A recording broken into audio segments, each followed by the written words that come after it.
One. So a little recap on where we are now versus where we are supposed to be. I think last week we missed class, and so we're still on the yoga ladder for Module 2. A little tiny summary of the last three classes we've had, understanding the real problems of life, meaning what are the miseries that everybody has to deal with being in the material world, birth, death, old age, and disease. Why are we here? What brings us to this type of world in comparison to, say, anywhere else? And then the opportunity that coming into a world like this brings to us, which also depends on the type of body that you have and will allow you to do the type of activities that could either bring you to a better situation or not.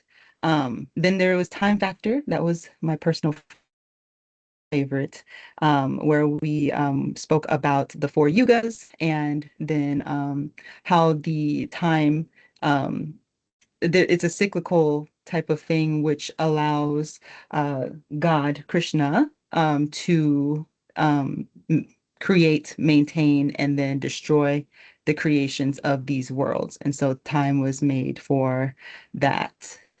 And then also the conception of it and why some people are fearful of time versus how some people don't really take time as anything but a concept anyway, due to our immortal nature, true self. And so now we are going to be talking about the yoga ladder for this class. And so let's see if you could change the slide. Perfect.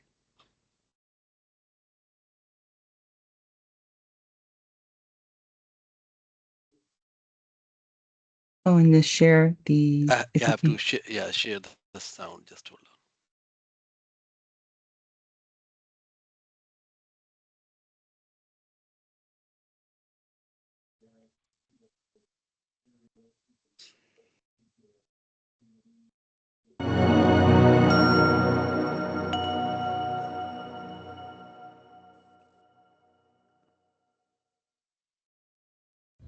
The Yoga Ladder.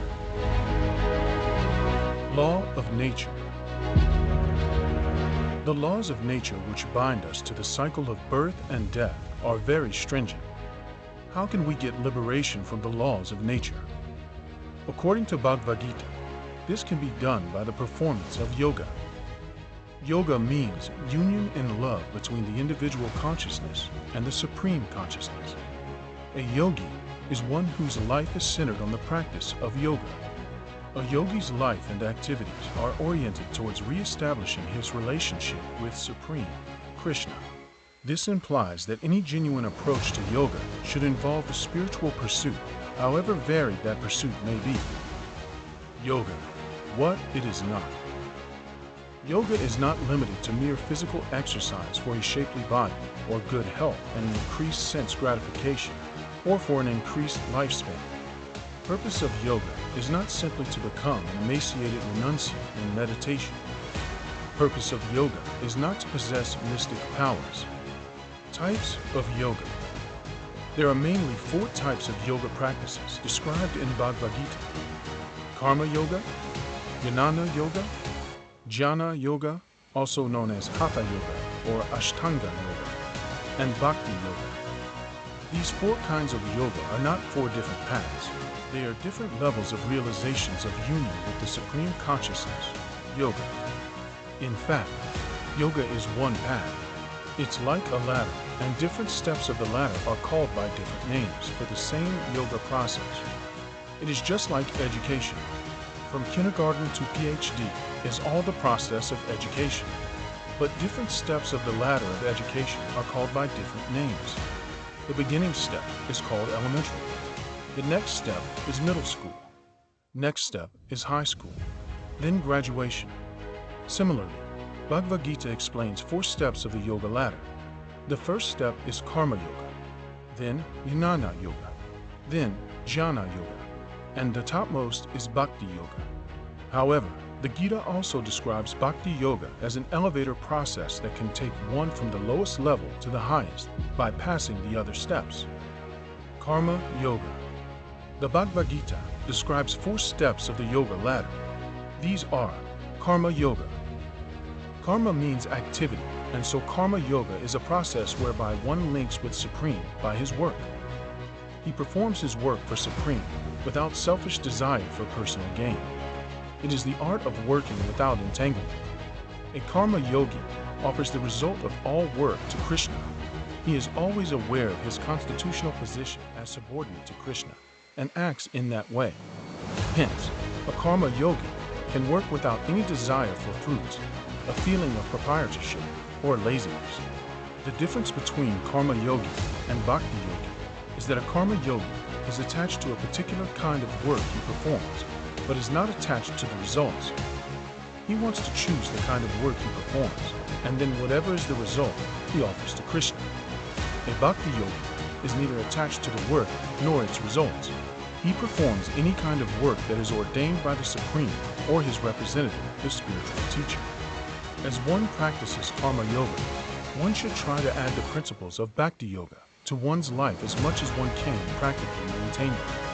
Gradually, one will rise to the platform of unconditional, unmotivated, uninterrupted service to Krishna, the exclusive feature of pure Bhakti Yoga, the topmost rung of the yoga ladder.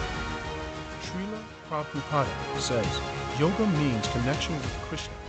Bhakti Yoga means a direct connection. But there is also Karma Yoga, which is yoga, but not pure yoga. Karma Yoga means whatever you are doing already can be offered to Krishna. In the beginning, you may not be able to take to pure Bhakti Yoga. Therefore, Karma Yoga is recommended. People are interested in different types of work. And how does it become Karma Yoga? You give it to me. Krishna says, you can go directly on with your business, but don't expect the fruit of your business. He is indirectly saying that the fruit should be given to him. Suppose you grow a nice mango tree. There will be fruit, but according to Bhagavad Gita, you should not take this fruit. One might think, oh, I've nourished such a nice mango tree for so many years, and now the fruit is there. But Krishna says, don't take the fruit. Then who will take it? It will fall down on the ground and rot. No, Krishna replies. Don't you take it, but give it to me. That is Karma Yoga. Jnana Yoga. Jnana means knowledge, and so Jnana Yoga is a process of elevation to spiritual consciousness and to link with Krishna through cultivation of philosophical knowledge. A yogi on the path of Jnana Yoga must have purified his consciousness through work and thus has already progressed upwards from the stage of karma to the stage of jnana. Generally, a practitioner of Jnana Yoga is an impersonal transcendentalist. Since he is engaged in speculative knowledge, he thinks that ultimately God does not have a personal form. Krishna says in Bhagavad Gita that Jnana Yoga is a very troublesome path. For those whose minds are attached to the unmanifested, impersonal feature of the Supreme, advancement is very troublesome. To make progress in that discipline is always difficult for those who are embodied. Bhagavad Gita, chapter 12, text 5. The basic difference between Jnana Yogi and Bhakti Yogi is that a Jnana Yogi is attached to the process of speculative knowledge.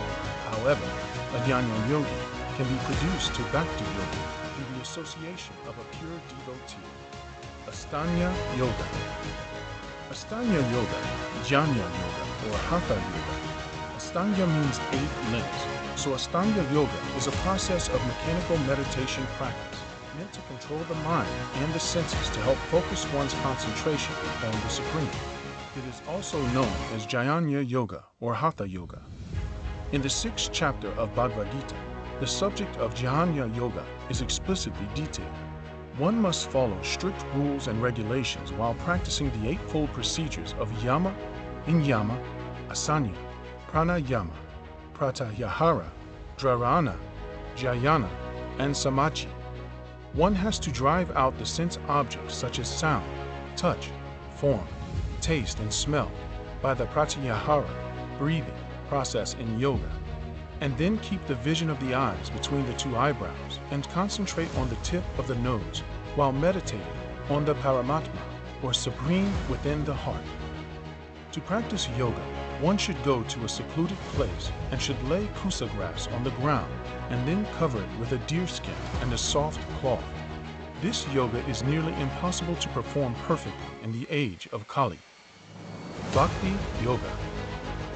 Bhakti Yoga. Bhakti means selfless, devotional love. In love, one becomes selfless, and thus, instead of giving prominence to one's own desires, one considers the beloved first. So connecting with Supreme, Krishna, takes precedence over what the individual wants. Thus, Bhakti Yoga is the yoga of selflessness, ecstatic love of Supreme through transcendental devotional service. It is the easiest means to revive our dormant, inherent constitutional position of the spirit and achieve perfection of life.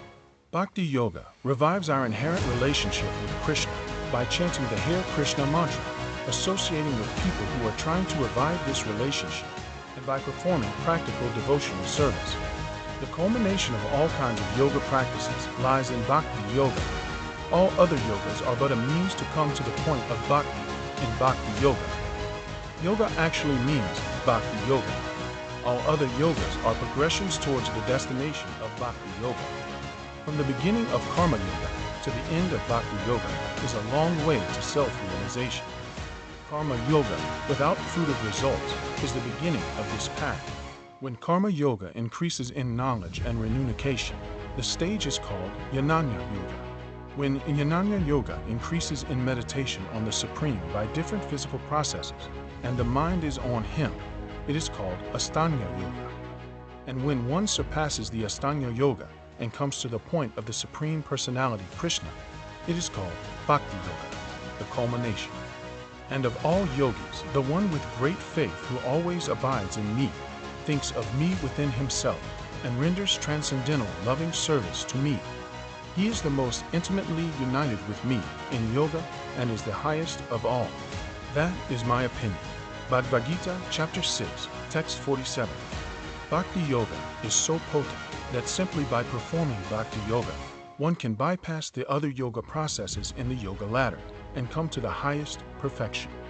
So, Bhakti Yoga is the goal and also the means to reach the goal. By performing Sadhana Bhakti, performance of the principles of Bhakti Yoga in a regulated manner under the guidance of a bona fide spiritual leader, one can come to the platform of spontaneous, loving service to Krishna and eventually perform devotional service in ecstatic love.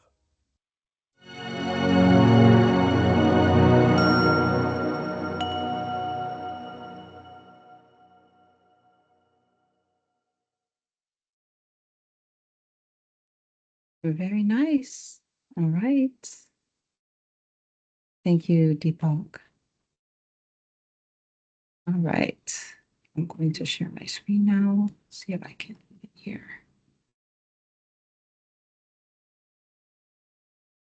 Can you see my screen? Mhm. It's showing both part like half and half. Half and half. Is it still? Now it's good. Okay, good. All right. Icebreaker question. What is the most adventurous thing you've ever done? I can go. I've done Yeah. a lot of adventurous things so far. Going swimming with sharks is probably the most adventurous thing. Were you in a cage? Nope, free diving. Ooh, What kind of sharks? They were Galapagos sharks, so like up to 6 feet in length. But then we also ended up seeing a hammerhead and a few tiger sharks. wow. Oh, tiger Wow. sharks, huh? Okay, fair enough. Is this recent? This was like 2 years ago. Was it your idea? Yep. That's definitely amazing. I'm not gonna lie. If I knew how to swim, I'd probably be like, can I swim with the sharks too? How many people were there? Was it just you and a couple of friends, or what I was inspired you to I do this? my friends didn't come. they were like no. So it was me and like two other strangers that I went with, and then one instructor. Nice. Spontaneous thought, or did you Very plan this? spontaneous. Nope, very spontaneous. Were I you can't say I'm scared? surprised. Initially, and then I got in the water, and I was like, oh, it's fine. They're just big fish. Did they mess with you, the fish? Were they curious? No, kind of, but not really. Yeah, Did so they Very like did they interesting. did they not come? Oh, Apurvi, so handsome. Let me go closer, closer, closer to your face. no, luckily not. Wow. That's amazing. Yeah. That's very brave, very adventurous. Anybody else? Mine is also water related, Okay. but it's not as cool as sharks. That's really cool. I went river kayaking, and it's more close to white water rafting than anything than kayaking, because you're going over some rapids, and it's not like a regular kayak where you have your life jacket and I mean you have all that stuff, but you're also strapped into the kayak, so you're not. Once you wipe out, you don't go. The paddle goes this way, kayak goes that way. You go into the rocks. You're all encompassed. However, what that means is that if you flip over, you're stuck under the water until you get right back up. And so that was a little sketchy. But it was also really interesting. Like, I didn't regret any of it. But Were you nervous? a little bit, but I've grown up around water my entire life, so I was pretty comfortable. But the first time I flipped over, I was definitely a little freaked out. Well, and I think it was you and me who were talking to Orisha about jumping, like skydiving and stuff. Yeah, I did that as well. I fell through a cloud. That was really cool. I thought you were going to say something like that. But water, I feel like is scarier just because it's an element that I am Yeah, at unknown. least you can breathe while you're skydiving. Yeah. You won't get stuck up there. True. You always come down. That's what's up. Very nice. Very nice. All right. Were you by yourself or were you, I didn't hear if you were with other people. It was a school trip. Mm. It was also very cold, so it was funny because we all had wool on, and it was moisture wicking. So when we got hot, we could just see all of us steaming. It's kind of cool. Oh gosh. That's adventurous. That's very true. Anybody else? Dana, Suyen? I couldn't think of any. A couple years ago, I did a solo trip. Nice. Yeah, I usually don't travel by myself, but I just decided to go. It was just something spontaneous and it was different, but I loved it. Where'd you go? Hawaii, Nice. went to Oahu. Nice. Yeah. Okay. Solo trip, how long was it? Like a week or weekend or I think I went for like a week and a half. week and a half? What inspired you to do it?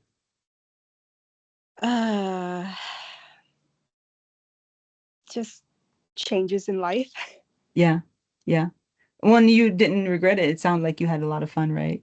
It was I good. did. Yeah, it was a nice experience. Very nice. Very nice.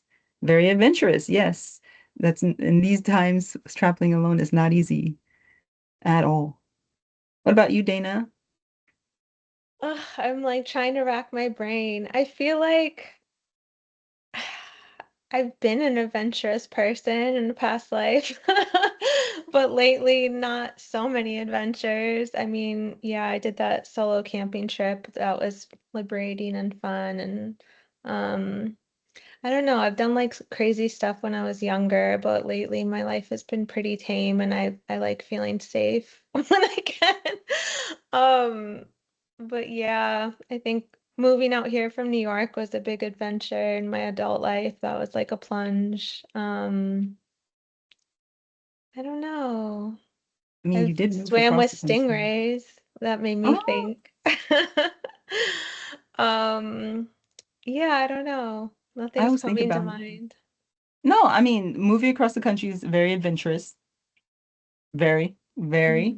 Mhm. Swimming with stingrays. I always think about Steve Irwin, so that's not only adventurous but very brave.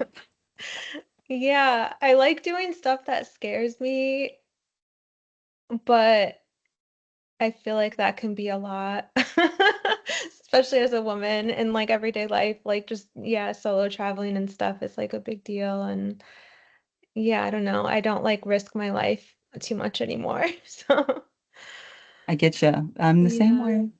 You're yeah, still young, so but yeah. I'm the same way. What's Yeah. yours? I think the most adventurous thing I did was when I was the most, well,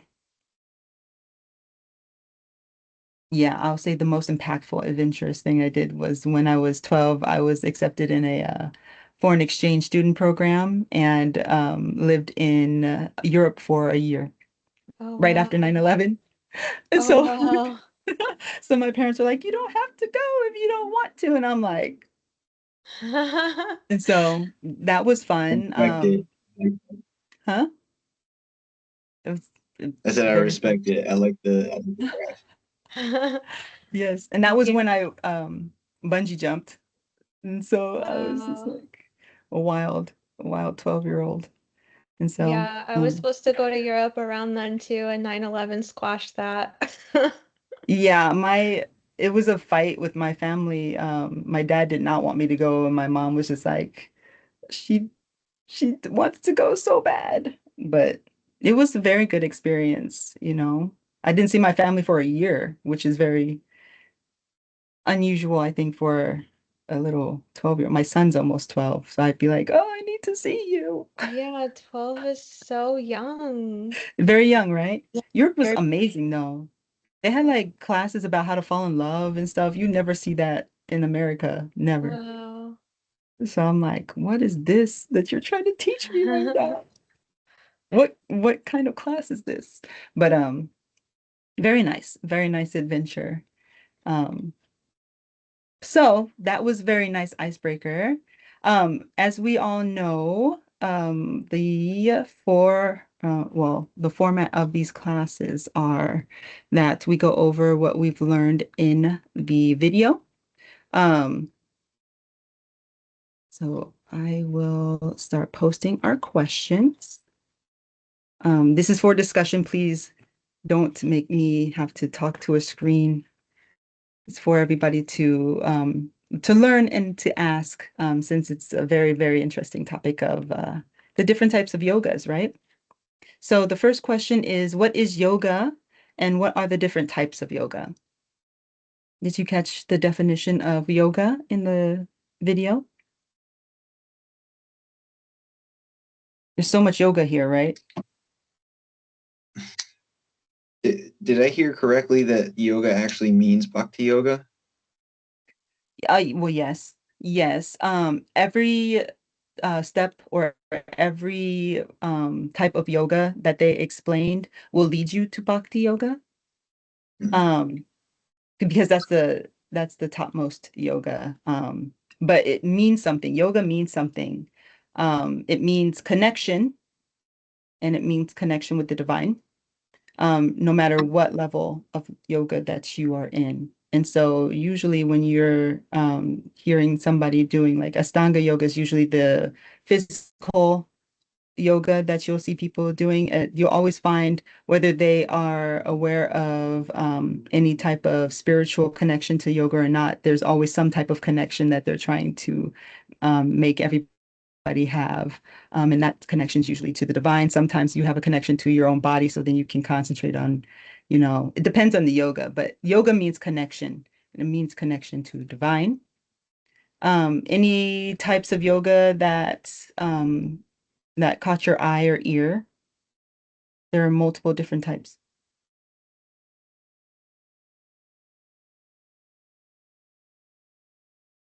I thought the Yan Yannan, what is it? Yeah. JNAN.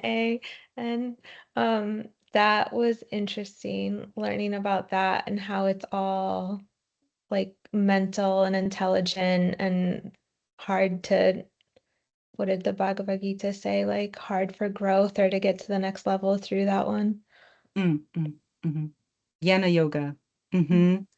That is a very interesting yoga, because it's like knowledge is power, right? And then to meditate on the supreme using that yoga is not easy because usually those yogis are alone, and you can't find your way to the supreme alone. You need to be guided. And so it's very, very difficult to be successful in reaching the top at that yoga. But those are a lot of all chapters. Oh, yes. Yep. That's very true. All the chapters have a type of yoga. Um, and then Krishna goes over all the levels of yoga that you can choose from, and then gives you the option or gives you the chance of making the decision for yourself which one you want to go. Um, but with that, there are some nuances and there are um, some difficulties in some of them, because you're missing an element. Every single yoga outside of Bhakti is missing an element, in order to reach the realization that you want to. And so, any other yoga that interested you? Jnana yoga is a big one. There's a lot of jnanis out there, lots. Mhm. The jhana yoga was interesting, partially because it had a couple different names. Mhm. It also encompassed a lot of different parts. But I guess my main question was, why does it have, because it had, give me a second, hatha yoga or ashtanga yoga, or those Mhm. are a couple of them. Mhm. Mhm. Yeah, you're talking about the one where you need to have like complete discipline over your mind and your senses and your body and everything. That's the most common yoga that you see, where you see people doing the poses, and there's like many multiple different practices that you have to master in order to reach a realization, which is even harder than jnana yoga because there's so much that you have to get the control over. Um, but that one's the most popular actually. Astanga yoga, dhyana yoga is how they were pronouncing some of the yogas very strangely in the video. Um, but the process of mechanical meditation meant to control the senses and help focus your concentration on the supreme. So it's also known as dana yoga and hatha yoga. And so there's so many things that you have to concentrate on, controlling, that it's very difficult in this age to master that yoga. Very difficult. They had all those you saw the kind of the lotus, not the lotus flower, but the flower with all of the there's just so many, that's all you have to master all those things in order to, reach some kind of understanding of the supreme. It's very difficult. It's that is that the yoga where you have to go into the forest and lie down on the grass and I know what you're talking about. That I mean, sometimes that's jnana yoga as well. It's usually you meditate by yourself, um, in the forest. But Astanga yoga is usually when, I mean, you're doing a whole bunch of things. You're doing breathing exercises because it does something to your senses. You're doing stretching exercises so that you can make sure that your body is controlled. You're doing things that have to do with your chakras. You're doing things that have to do with reciting a whole bunch of mantras. You're doing a whole bunch of things. And sometimes, and especially in the Kali Yuga, which is the age where we have the least amount of spiritual knowledge, you're having to do all these things. You're not really getting the point of building a connection with the Supreme because you're like trying to concentrate on controlling all these other things.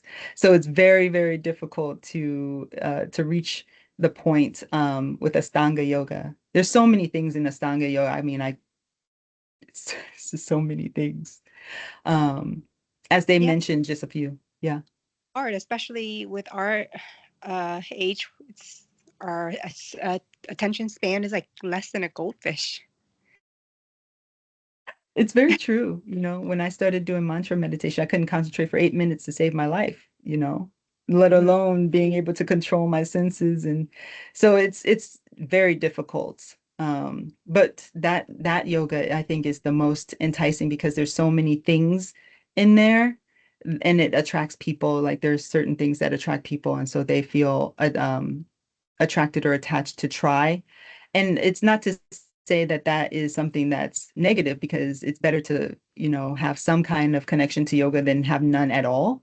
But it just is very difficult to reach the main purpose of it, which is to build a connection with the Supreme.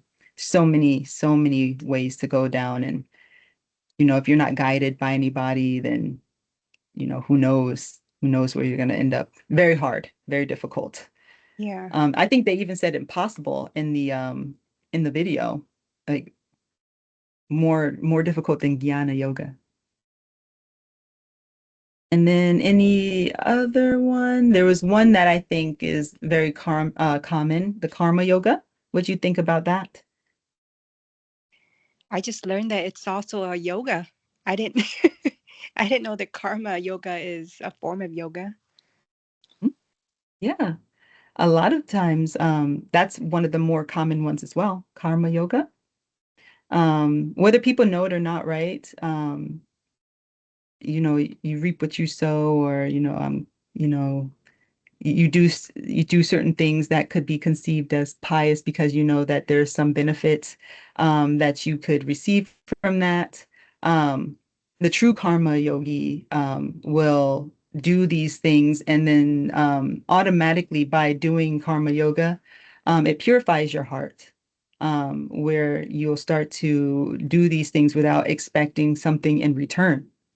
And that is when, your realizations of, your connections with um, the Supreme are a little bit more prevalent, because your heart's being purified automatically. There's so many things that you can do um, to purify yourself from that type of yoga. And that's usually the yoga that I know for myself, that's the type of yoga that I was more likely doing knowingly or unknowingly prior to starting my practice with Bhakti. It's the easiest way to purify your heart. Mhm. It sounds like, well, to me, it sounds like karma yoga and bhakti yoga. It's pretty similar because they're both doing um, good work, right? Like Mhm. devotional services. Yeah, karma yoga and bhakti yoga are very similar.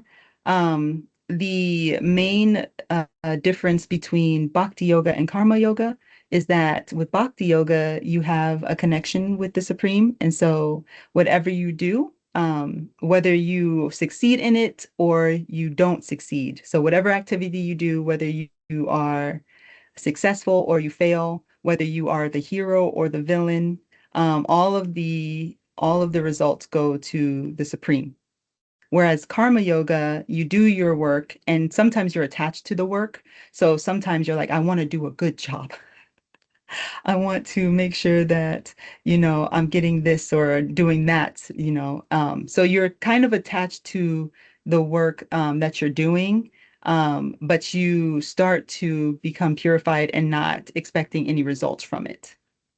So there's just a little attachment there, and there's not really the full connection to surrendering all the results to the Supreme. But you'll get there because that's the fastest way to purify your heart. So very small. It's recommended actually in the Bhagavad Gita in chapter 2 that if you cannot do work without being attached, then you should participate in karma yoga. It will purify your heart. And so gradually and naturally you will become detached from the results of whatever work that is, and continue to go up the ladder. Did you all catch the steps of starting from one yoga and then getting there, right? What do you Yeah. think about that?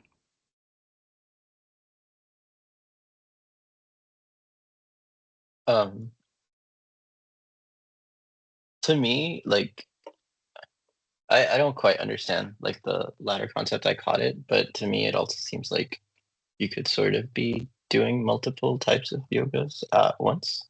Right? I'm at work 8 hours a day performing karma yoga there, but then later I come to kirtan and I perform bhakti yoga over there, right? So that aspect was a little unclear to me as to like how it's a ladder in that sense. That's a good observation. Good. Okay. Yeah. So the yogas, let's look at the yogas as also your understanding of the full picture of the Supreme, right? Or your realizations. So each of the steps of yoga could also explain your realization of the Supreme Lord. They said a few things about the types of realization. There was Brahman realization, which was the overarching, like, oh, higher powers that be. Impersonal realization, that there's a higher power. Usually you say, oh, the universe is, giving me this, or, there's definitely an entity that controls everything, but there's no personal feature to it. That is at the bottom of the yoga ladder. So when you start your yoga, usually people have some kind of conception that there is a higher power, but they don't have the full picture of what or who the Supreme is. Think of it like you see the lights of a train, right? So you see it, or you hear this horn of a train. So you hear, so you hear that there's a train coming, but you don't see it. You don't know, what's going on. But in your mind, you're like, oh, there's a train because you hear the horn. That is Brahman realization. You know that there's something there, oh, higher power to be, but you're not actually experiencing any of that. So you're just like, oh, I hear that the train. Then the second realization is Paramatma, where you understand that the Lord also is within every living entity. That's usually with jnana.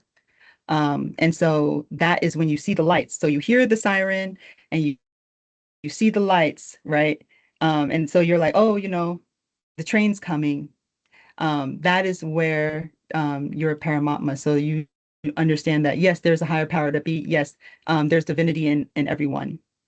But then in order to understand that all behind all of that is a person, and that person you can have your own personal relationship with, is called Brahman realization.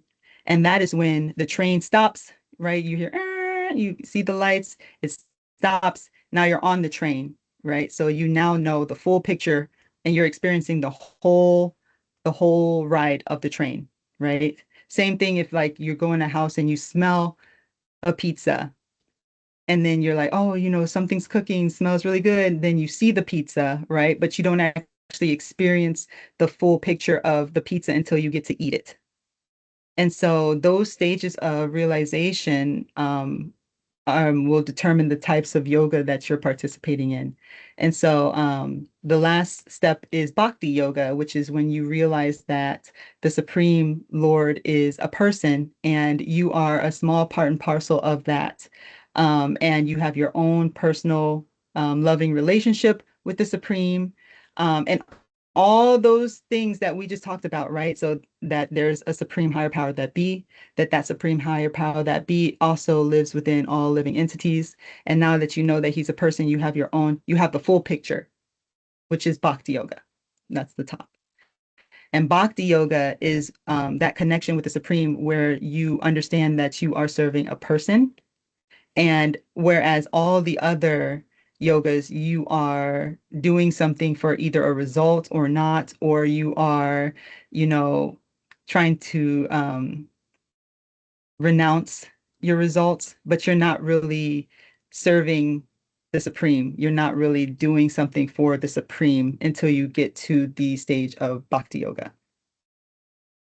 And so these realizations will help you. The yoga that you participate in will help you with those realizations. So like those yogas where it's like you're doing all these things, it's really hard to concentrate on a person because you're trying to you're trying to control all these other elements.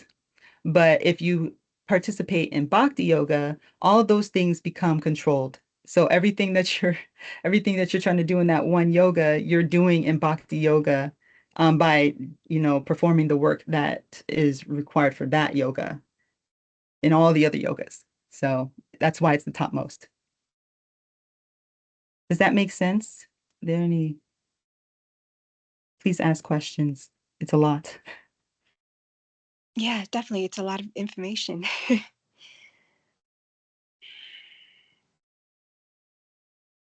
Let's see. It is a lot of information. So a lot of ladders. And the way that Krishna makes it is that he makes something for everybody. That's why some people are more attracted to one thing, and other people are attracted to another thing. But he also makes an avenue for whatever you are attracted to, you still have a chance to, elevate and reach your goal. So who is the topmost yogi according to Lord Krishna?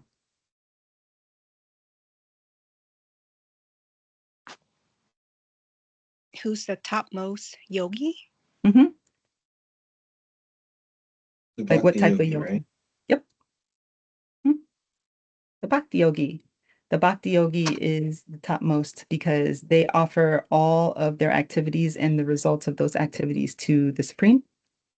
And since yoga is built for the connection with divinity, and you are completely connected through Bhakti yoga, that's the topmost yoga. Yeah, I just remember that's the what do they call it? Like a shortcut?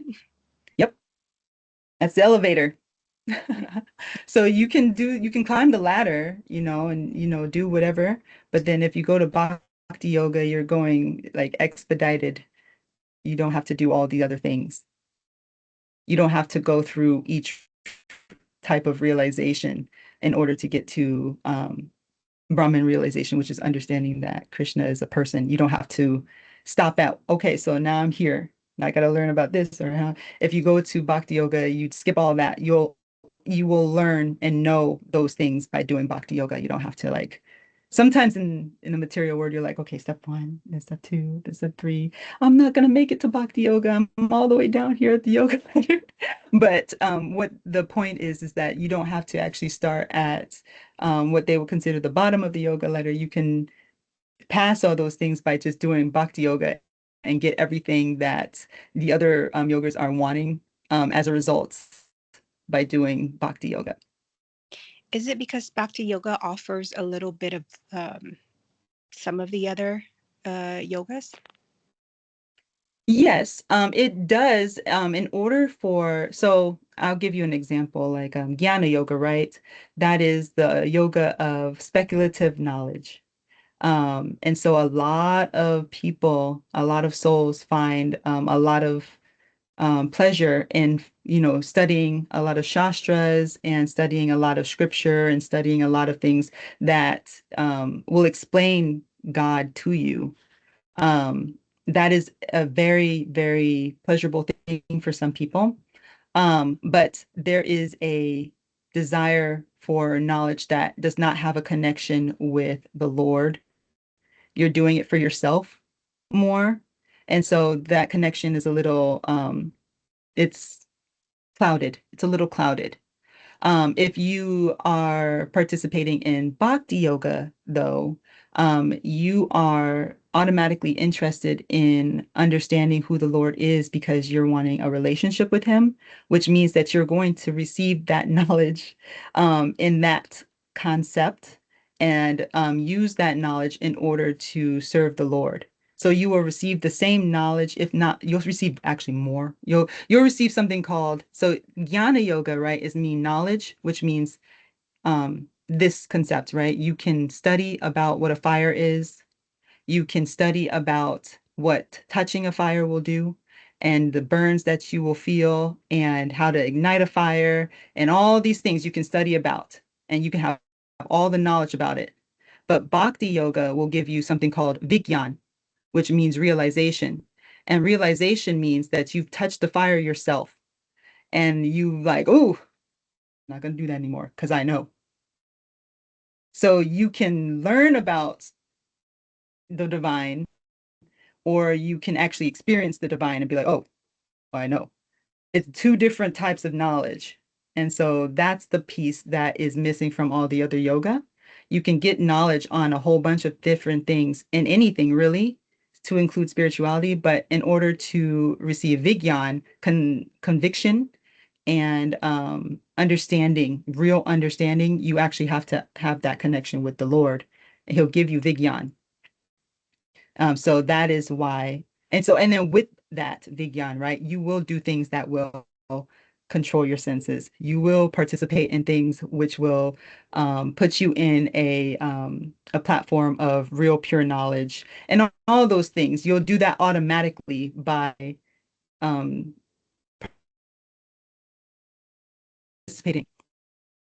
And so I know in the Bhagavad Gita it also says if you have Krishna, you have everything. If you have Krishna, you know everything, because he is the cause of everything. So yeah, yep, it's a good question. Any questions, comments on that? It's a lot, right? It's like a Yeah, cheat sheet. I have one. Yeah. I know words are probably they're they can't do the job justice, but you say automatic and my mind thinks, oh, I'm just gonna get it in one snap, but that's not true. What I guess I'm a little I'm missing the part where how do you build this relationship over time? Because it's not just going to happen and you know all the knowledge. It's not like you suddenly have the relationship and the knowledge comes to you. You have to seek it out. Do you know what I mean? Like how is that built? That's very true. It's exactly what you're doing here. You know what I mean? In order to receive the knowledge of bhakti, right? There's something that attracted you to the practices already. I assume that there might be even a little chanting, a little bit of karma yoga that's been going on that helps purify you to put you on a platform of being attracted to these practices. You'll start finding yourself going to classes to learn about these things. And you'll find yourself engaging in activities where all other people who are devotees or bhakti yogis will also be, and you'll talk to them and you'll learn things. And so that's how you do it, right? So for me, I've been practicing for about 4 years, right? I didn't know anything. I didn't know anything. Nothing. I didn't even know that I was a soul. I had an understanding that I had a soul. I did not understand that I was a soul. I did not understand that my activities would put me in a situation to where I can, make a better situation for myself or even fulfill, my own concerns about like, fulfilling my life to the fullest or, am I being a good person? Or do I know everything? I didn't know anything. I knew nothing, nothing.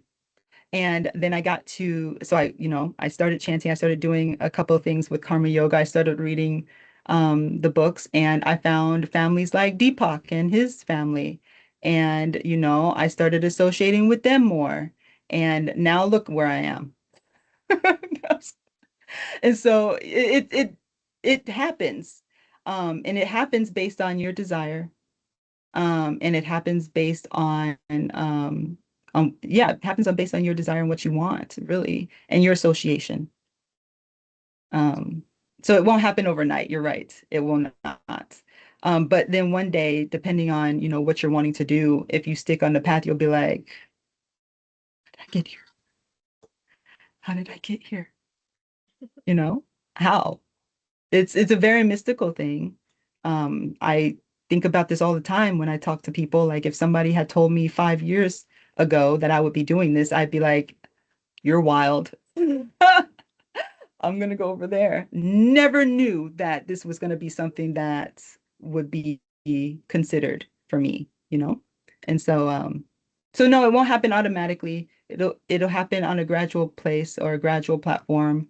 Um, by going to classes like this is showing that you're already attracted somehow to understanding spirituality. So you're getting basic knowledge so that you can, well, more than basic knowledge, so then you can make your own choice as to like, what is good for you. And you'll see, you'll see. If you find yourself wanting to hang out with devotees and stuff like that, then more so than likely you'll find that you probably have a lot more knowledge than some people who, have practiced some type of yoga for years. You just don't know. You just don't know it. Appreciate it. Thank you. Mhm. These are good questions. Questions is how you get Vigyan. That's why you have to be with somebody who, as the video says, you need to be under somebody who can guide you as a leader, a spiritual leader. And those are people who, take this as their life and soul, nothing for benefit, nothing. They will give you the Vigyan. That's how you get that. The real knowledge is Vigyan, not Gyan, Vigyan, realization. You get that by Paramatma inside of your heart. So ask questions. That's how you get it. So Yeah. in your 4 years of practice, like, have you experienced like what do they call it? Maya testing you? Like, were there days that you feel discouraged Oh yeah. and did? Absolutely. Absolutely. Yes. How do you Absolutely. How do you push that? Yeah. hmm So a little personal stuff about me, right? I made a rookie mistake when I first started my practices. Um, I went to the temple one time and for the first time ever, and I'm like, oh my God, I saw God. And so I'm taking pictures, right? And so I send it to my family, like, you should see him too. Rookie mistake. So then everybody's just like, you're doing everything wrong. What are you doing? Stick with what you're supposed to do. And it was, I mean, everybody in my whole life, except for my son. My son was the only one. Everybody was telling me everything that I was doing was wrong, and that, why are you always trying to do this, or why are you always trying to do this? Very discouraging, to be honest. Um, but it felt when I read the books, when I read Prabhupada, what he was saying, I've already had some kind of belief in. I just couldn't articulate it in the way that he did. And so I'm like, I already accepted that this practice was what I wanted to do. And so I learned about Maya prior to me making that rookie mistake. Very, very rookie mistake.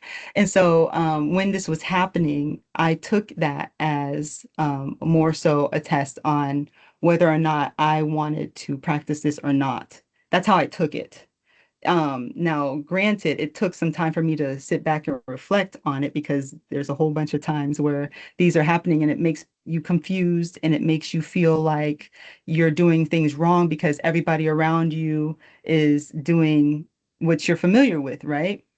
Like, it's terrible and it's really hard when your own mother is just like, I don't think that, not eating eggs is going to put you in a situation. You should be doing this. No, you should. It's very hard. Um, but that my own desire, right, was to build a connection with the Supreme. My own desire was to do that.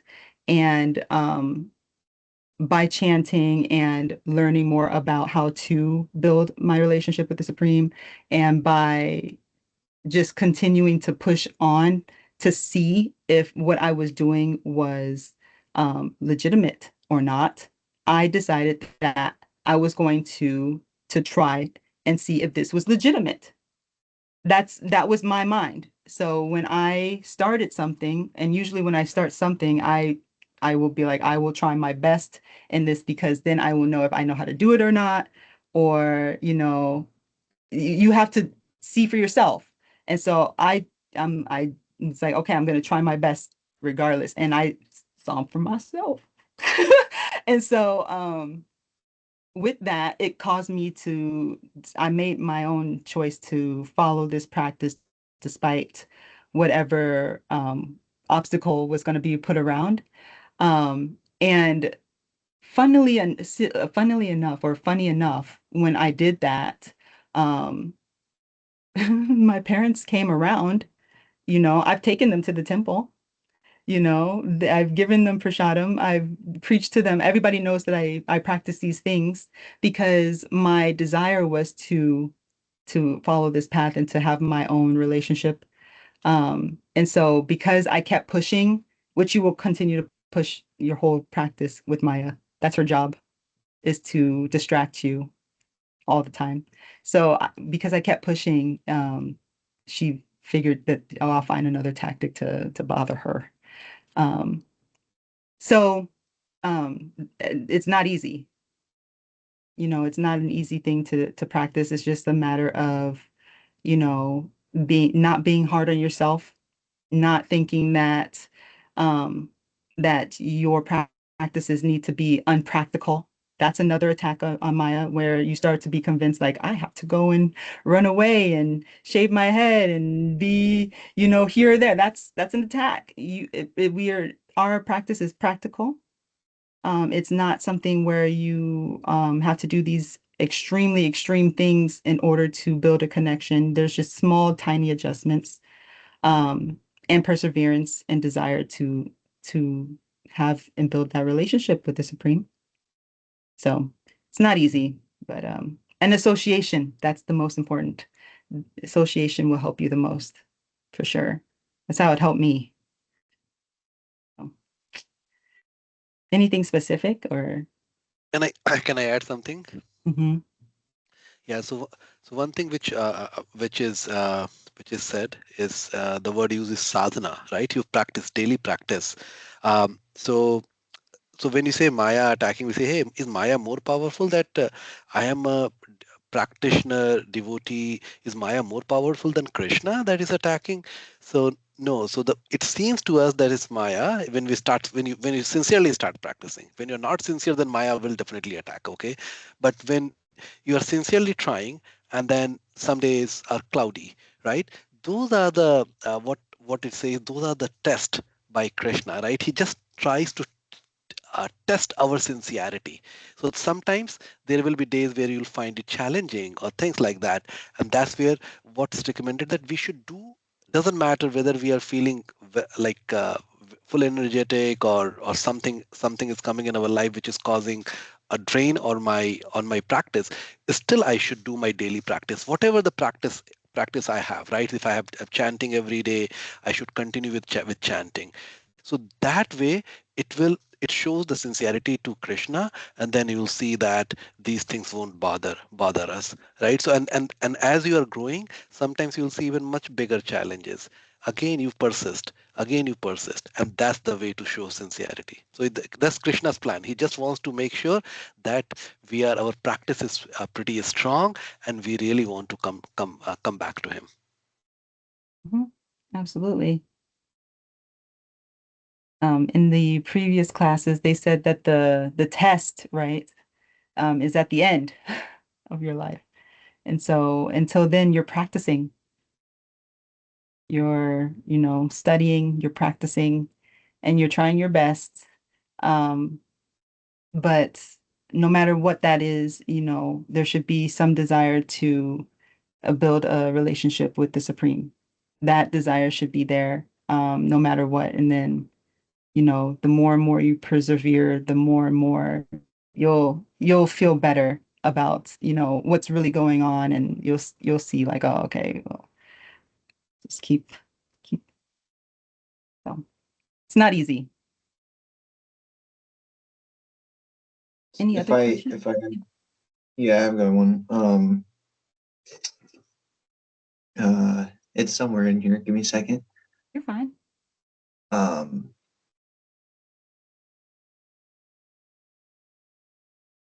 It's easier to ignore these cloudy days and interferences when your sadhana is most consistent. Is that what I'm hearing? Mm-hmm. Okay. Yeah. When you're doing sadhana, it's just a showing that you're being sincere, right? So whatever practice that you're trying, so if you're doing chanting, if you're doing some kind of work, just continue that to show that there's some sincerity. And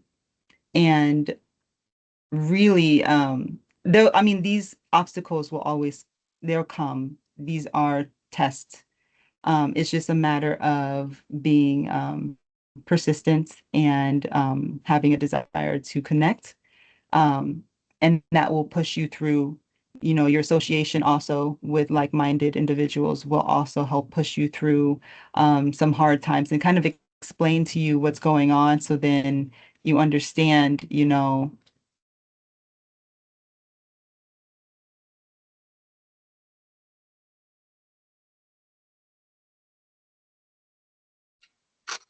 Oh no. Uh, we Oh. lost her, I think, right? She, should try to, oh, Yeah. I can hear her. yeah, yeah, her voice is frozen. She's did coming I, back. can you hear me? Yeah. Now we can You're hear back. you for, So bizarre. yeah, last 15 seconds or so, like your voice was frozen. So weird. Yeah, on my side it was, you'll see that on the video. So basically, by associating with people who are also practicing, and like in the video, it says that you need to have some guidance by somebody who's a spiritual leader. That is how you can understand, what's going on. That's how you can understand about how to maintain your sadhana and your practices, and they can ask questions or answer questions that can give you Vigyan or better understanding. And so those are some small tips on how, to understand at least if there are some bad gaps or bad, days or whatever you consider that's bad, or test even. Nothing's bad, just test. Then reach out to those who are more spiritually advanced than you. I mean, I'm sure all of you all have, quite a few people who you could reach out to ask questions, and then they can help you understand a little bit more about what's going on and, how to navigate things and, you know, how we can help as well. We're always here to try to help you all. So, any other questions?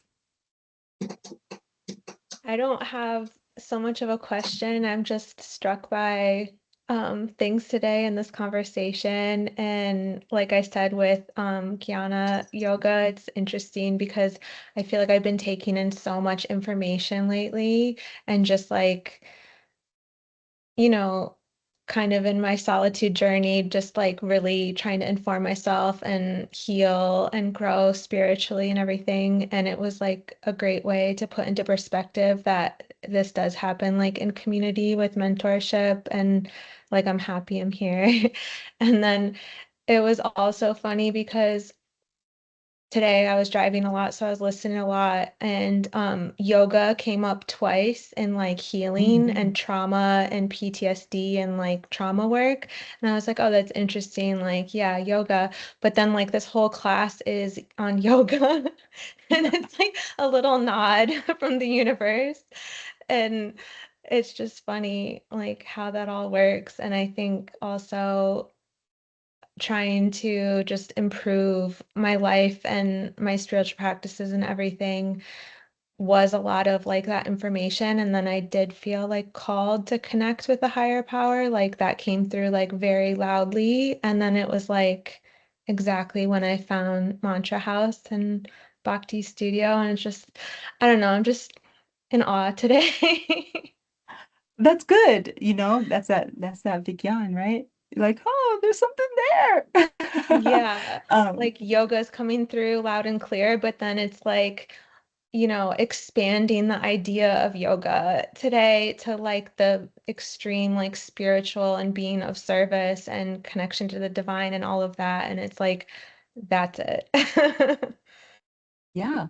Well, and then it's interesting because it shows that there's so many levels that people can go to. And so, you can kind of see like where would my interest be? Or if you're really interested in, just jumping, I'm kind of like that. Like, what's the point type of person? Like,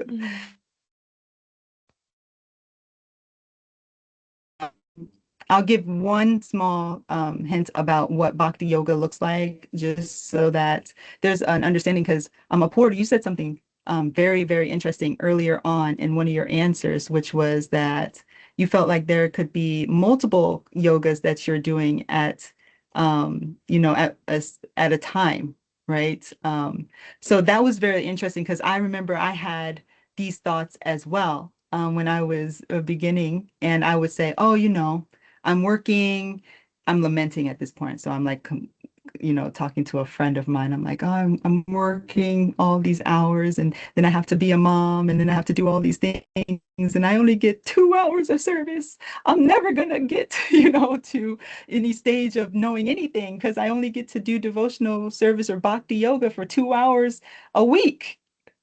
And um, and then he explained to me that the reason why I feel that way is because everything that I was doing, I wasn't connecting with the Supreme, right?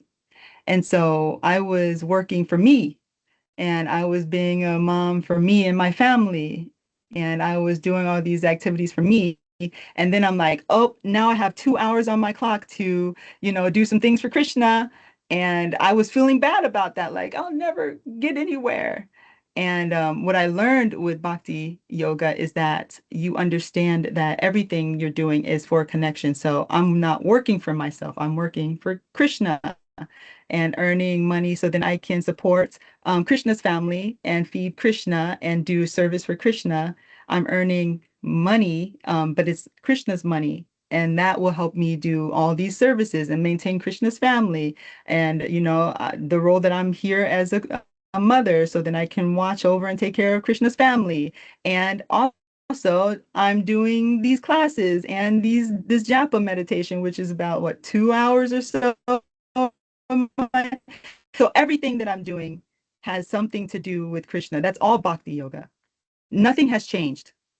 The only thing that has changed is my understanding and my consciousness of why I'm doing it and what I'm doing. And it's all connected to him in that way, but nothing else has changed.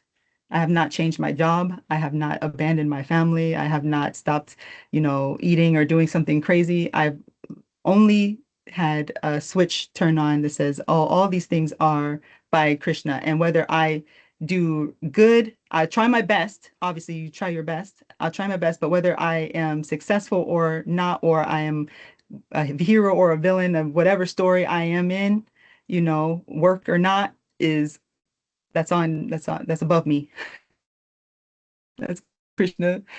He'll take that. And so that is Bhakti Yoga. In Bhagavad Gita, chapter 6, verse 30, Krishna says, one who sees everything in me and me in everybody is never lost to me. And so to kind of ruminate on that, but once you understand that Krishna is in everybody and everything is in Krishna, and once you understand that everything that you see is controlled by Krishna and Krishna's energies, which are not different, is bhakti. That is how you understand. That's how it. I love that. Yes, yes. These are really insightful. I'm glad that you were listening to yoga. It means a connection. Everybody's looking for a connection. That's why yoga is so attractive to people.